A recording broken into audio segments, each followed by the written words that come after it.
তো কতগুলো বিষয় তো প্রশ্ন থেকেই যাবে। ধর্মকে রাজনীতির সঙ্গে মেশানো ইত্যাদি প্রভৃতি জায়গাগুলোতে আমরা কোনোদিনই একমত থাকবো না। আমরা বিরোধিতা চিরকাল করেছি, করব।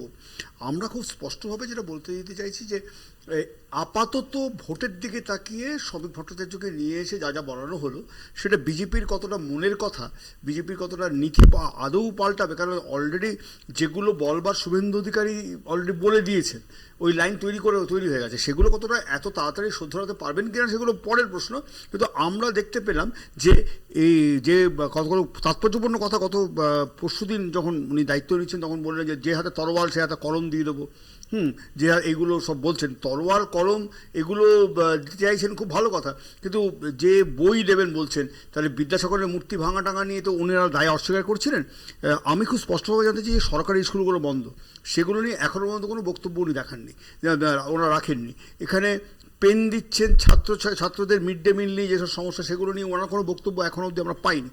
এই নতুন বিজেপি নতুন বিজেপি না, এটা পুরনো বিজেপি কিছু কথাবার্তা পাল্টালো, আদৌ তাতে কালীকে নিয়ে এলো রামের বদলে, এটা খুব একটা বেশি কিন্তু মানুষের দৈনন্দিন সমস্যা যেগুলো নিয়ে আমরা লড়াই, সে লড়াইটা খুব বেশি রিফ্লেক্টেড হবে না।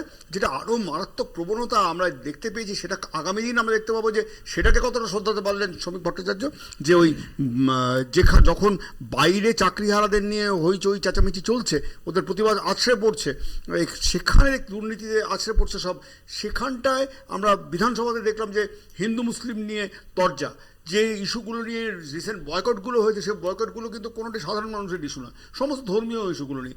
আমরা বিজেপি কতটা সেই লাইন থেকে বেরোতে পারলো সেটার দিকে নজর রাখবো।